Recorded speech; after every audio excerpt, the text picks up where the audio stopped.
उप मुख्यमंत्री दिया कुमारी का कार्यक्रम आज अजमेर दौरे पर रहेंगी। उप मुख्यमंत्री दिया कुमारी चाची आवास अजमेर में महिला कल्याण मंडल गोल्डन जुबली समारोह में करेगी शिरकत।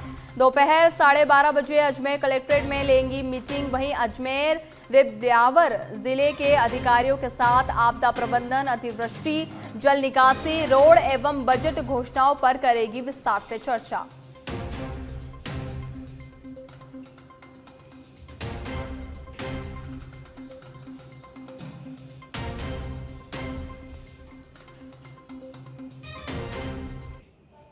राजधानी जयपुर से खबर है, जहां विधायक मुकेश भाकर और मनीष यादव को जयपुर की अदालत से बड़ी राहत। आरयू के बाहर हुए धरने प्रदर्शन के मामले में निचली अदालत से मिली सजा को अपीलीय कोर्ट ने किया स्थगित। वहीं 13 अगस्त 2014 के मामले में दोनों विधायकों के साथ 7 अन्य को 1-1 साल की सुनाई थी सजा।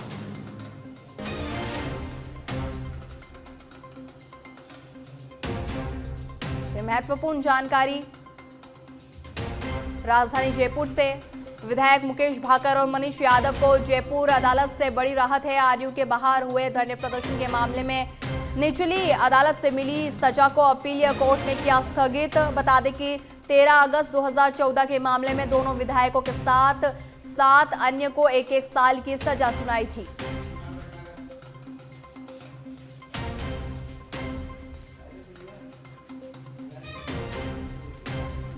बड़ी जानकारी राजधानी जयपुर से। अधिक जानकारी के लिए फोन लाइन पर हमारे सहयोगी कुणाल भटनागर चुन चुके हैं। कुणाल, क्या जानकारी आपके पास इस खबर से जुड़ी?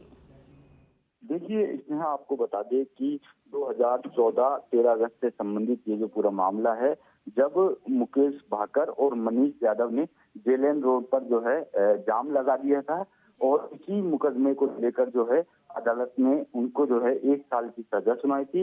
इस पूरे मामले को लेकर जो है अपीलीय कोर्ट में जो है की गई थी। अपीलीय कोर्ट ने इसको जो है स्थगित कर दिया है। निचली अदालत का जो फैसला था उसको जो है अभी स्थगित कर दिया है। तो कहीं ना कहीं मुकेश भाकर और मनीष यादव को जो है इस पूरे मामले में राहत मिलती हुई नजर आ रही है। बता दें कि दोनों विधायकों के साथ जो अभी दोनों जो मनीष यादव और मुकेश भाकर दोनों भी विधायक हैं, इसके अलावा 7 अन्य लोगों को जो है 1-1 साल की सजा सुनाई गई थी और इस पर जो है जो अपीलीय कोर्ट ने इसको स्थगित कर दिया है। जी, धन्यवाद कुणाल इस खबर पर अधिक जानकारी देने के लिए।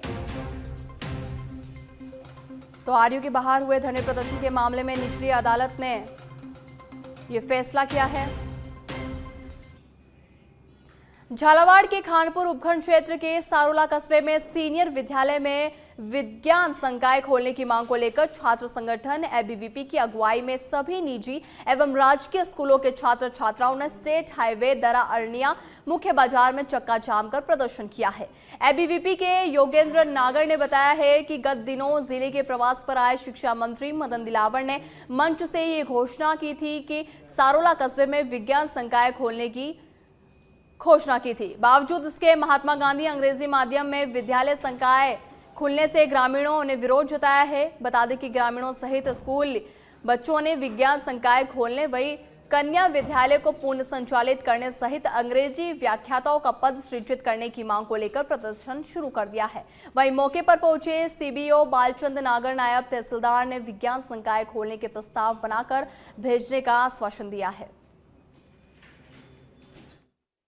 विद्यार्थी हित की मांग को लेकर आज हमने प्रदर्शन किया है।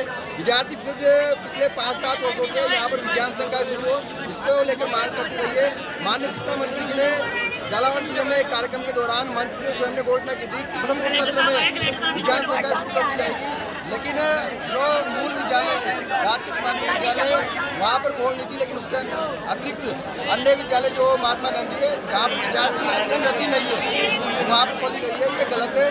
तो इसी सत्र में जल्द से जल्द विज्ञान संकाय शुरू हो और जो महात्मा गांधी विद्यालय उसको कन्या विद्यालय की जगह पर शुरू किया गया था तो उसको अन्यत्र जगह पर शुरू करके कन्या विद्यालय को पुनः नियमित रूप से संचालित किया जाए। ये भी हमारी विषय को लेकर मांग है। और राजकीय माध्यमिक विद्यालय में अंग्रेजी जो विषय बंद हुआ है वो भी शुरू हो और उसका पिछले समय में शिक्षा मंत्री जी ने यहाँ पर विज्ञान संकाय खोलने की मन से घोषणा की थी जब वो झालावाड़ जिले के दौरे पे थे। उसके बाद में यहाँ पर विज्ञान संकाय को जो यहाँ का राजकीय उच्च माध्यमिक विद्यालय उसमें ना खोलकर महात्मा गांधी विद्यालय में खोला है।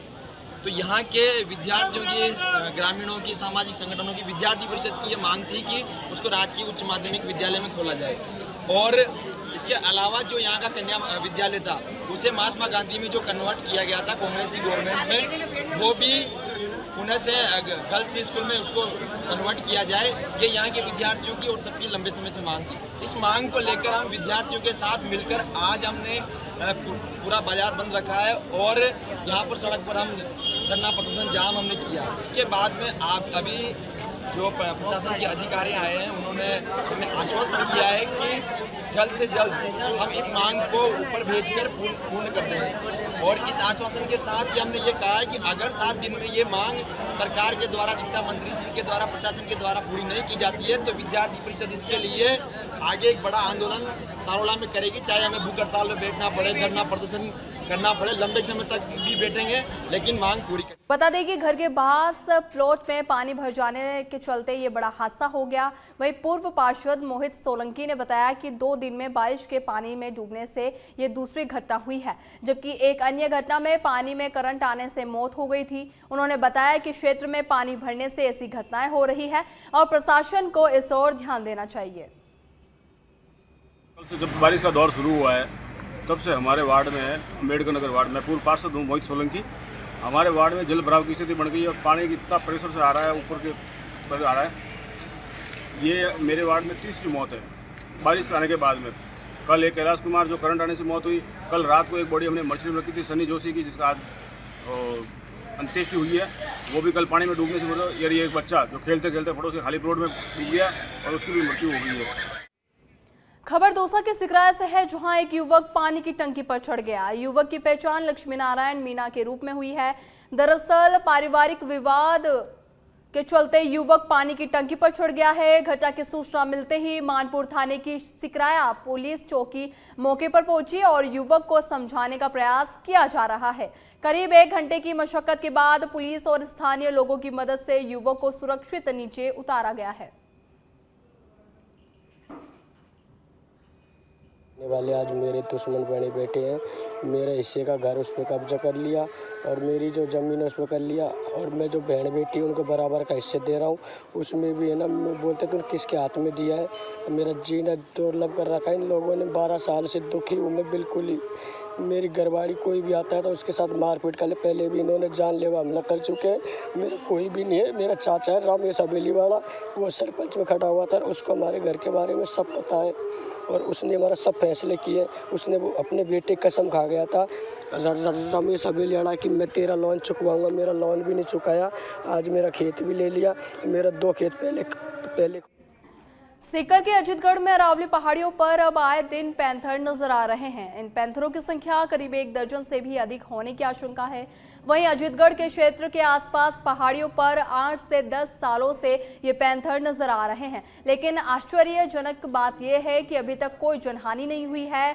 अरावली पहाड़ियों पर शिव मंदिर, 25 पापड़ा हनुमान मंदिर धार्मिक स्थल है, जिसके कारण श्रद्धालुओं का काफी आवागमन भी यहां पर रहता है, लेकिन अभी तक ये पैंथर किसी भी श्रद्धालु को कोई भी नुकसान नहीं पहुंचा पाया है।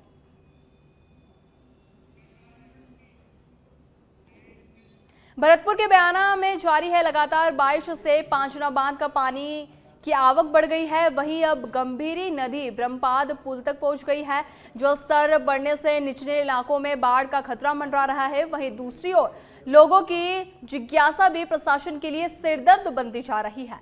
ब्रह्मपाद पुल पर नदी का बहाव देखा गया है, जिसके बाद क्षेत्रवासियों की भीड़ वहां उमड़ रही है। लोग न सिर्फ पुल पर जमा हो रहे हैं, बल्कि कुछ लोग जोखिम उठाकर नदी के करीब तक पहुंच गए हैं।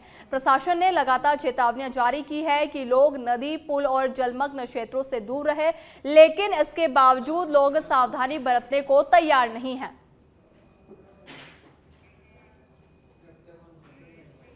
टोंक के बिसलपुर बांध में पानी की आवक 14 घंटे में बांध में आया 6 सेंटीमीटर पानी। बांध का जलस्तर बढ़कर हुआ 314.22 मीटर। बांध की भराव क्षमता 28.703 की तुलना में 29.806। वहीं टीएमसी त्रिवेणी बह रही है 3 मीटर से ऊपर।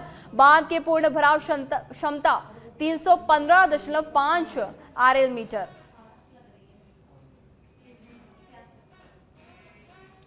शाहबाद कस्बे सहित क्षेत्र में बीते दिनों हुई तेज और लगातार बारिश के चलते नेशनल हाईवे 27 के घाटी क्षेत्र में हालात बिगड़ गए हैं। पहाड़ियों से भारी मात्रा में मलबा और बड़े बड़े पत्थर गिरने लगे हैं, जिससे हाईवे पर सफर करना वाहन चालकों के लिए खतरनाक बन गया है।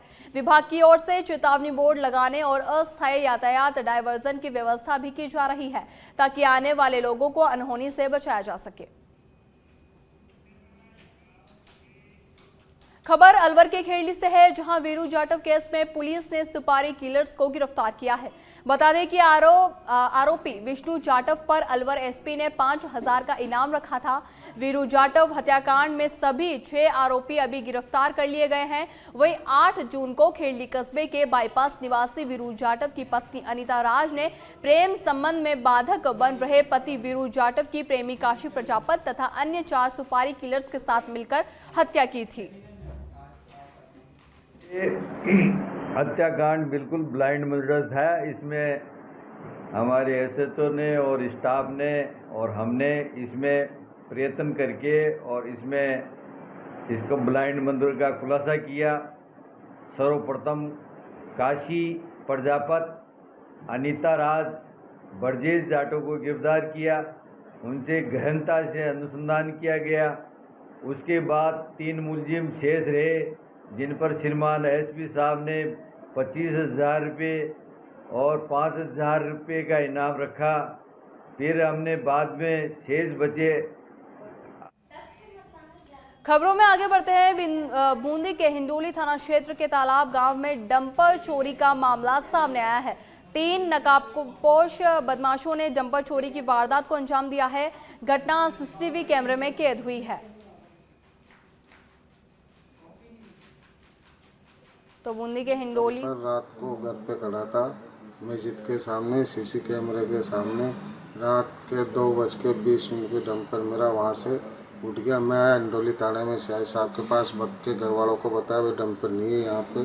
सीआई साहब का आया, सीआई साहब ने रिपोर्ट नहीं ली मेरी। फिर मैं घर चल गया वापसी। फिर घर से मैं गाड़ी ढूंढने निकल गया।